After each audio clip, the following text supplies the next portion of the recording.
గౌరీ గారు మీకు అక్క అవుతారు. అవును సార్. అక్క అవుతారు. అవును. మామూలుగా అయితే మీరు నలుగురు ఉంటారు ఇంట్లో. అవును మీ సార్. అక్కకి ఇలా జరగడంతో ఇంకొక 5గురు మీ కుటుంబంలోకి యాడ్ అయ్యారు. ఒక్కరోజు పని చేయకపోయినా ఆ రోజు మళ్ళీ గడవదు. మరుసటి రోజుకు చాలా ఇబ్బంది. సో అప్పుడు అంటే ఆ జరిగినప్పటి నుంచి మీతోనే ఉన్నారా? పిల్లలు ఆమె చనిపోయినప్పటి నుంచి నా దగ్గరనే ఉన్నారు. వాళ్ళకు ఆలనా పాలన మొత్తం అమ్మ చూసుకుంటుంది.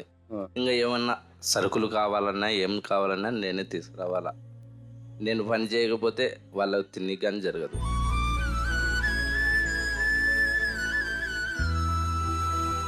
మీ బావ ఏం చేస్తుండేవారు? Auto తోలుతుంటారు sir. ఆయన ఆటోతో దాని తర్వాత ఎతకడానికి ప్రయత్నించారా మీరు? ట్రై చేసాం సార్, కానీ ఎక్కడ కానరాలేదు. అంటే నలుగురు ఆడపిల్లలు అలా వదిలేసి వెళ్ళిపోయాడు ఆయన. వేరే వాళ్ళకి అడిగితే అక్కడ ఉన్నాడు ఇక్కడ ఉన్నారు అన్నారు, కానీ ఎతుకులాన్నాను, కానీ ప్రయోజనం లేదు సార్. ఎన్నాళ్ళైంది ఆయన వెళ్ళిపోయి? ఆమె చనిపోయిన దినం అయిపోయిన వెంటనే వెళ్ళిపోయినాడు సార్. ఏ ఊర్లో ఇది జరిగింది? నంద్యాల. నంద్యాలనే. సో అక్కడి నుంచి వెళ్ళిపోయాడు. మీ చుట్టాలను అడగడం కానీ వేరే ఊర్లు కానీ అందరూ చూసాం సార్. ఆజుకే లేదు సార్.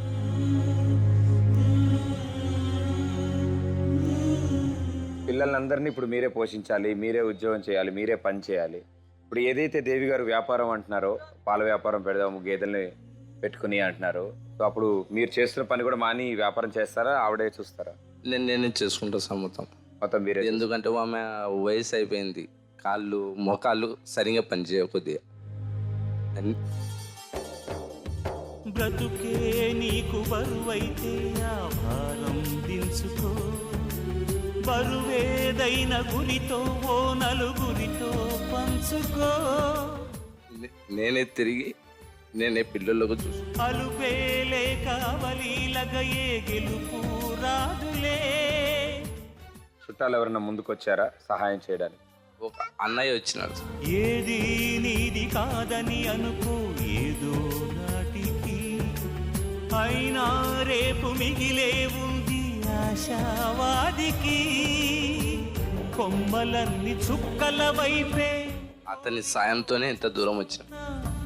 మట్టితోటి అనుబంధాన్ని చెట్టు మరువగలదా?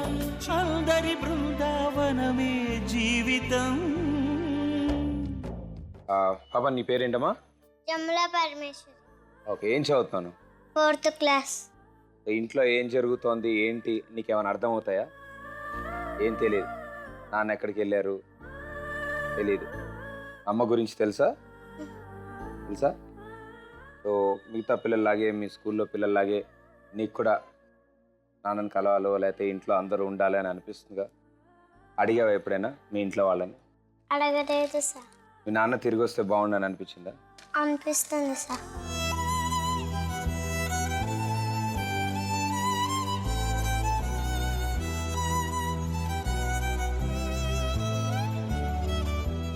చదువుతావు బాగా? చదువుతా సార్. నీతో పాటు ఇంకో 3 చెల్లెళ్ళు ఉన్నారు నీకు, రైట్? బాగా చదివితే అటు అమ్మమ్మకి అటు మామయ్యకి అందరికీ చాలా ఆనందంగా ఉంటుంది. అమ్మా, అలాంటి వాళ్ళది నిజమైన ప్రేమ కాదు, అది వ్యామోహం. ఎగ్జాక్ట్లీ చిన్నత్త, నిజంగా ప్రేమించుకున్న వాళ్ళు అలా చేయరు. ఎంత మనసు విరిగిపోతే కన్న కూతుర్ని పట్టుకొని మా దృష్టిలో చచ్చిపోయా ఉంటుందా తల్లి?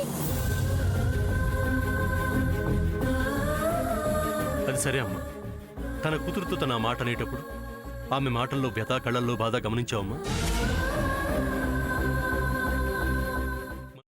పెద్దబాబుకు బర్త్డే విషెస్ చెప్పు కూడా వెళ్ళాం కదా. ఊరికే ఎలా కాలిపోతుంది? మంట పెడితేనో పడితేనో తగలబడుతుంది.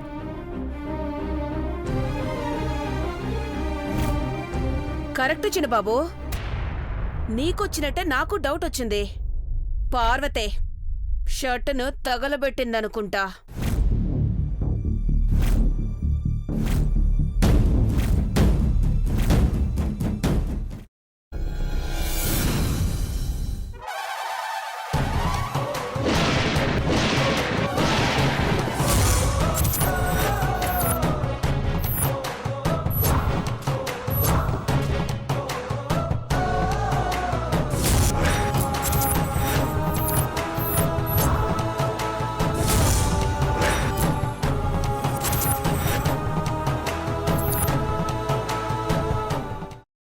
కున్న తర్వాత పొట్టు తీసేసి చాప్ చేసి పక్కన పెట్టుకోవాలి.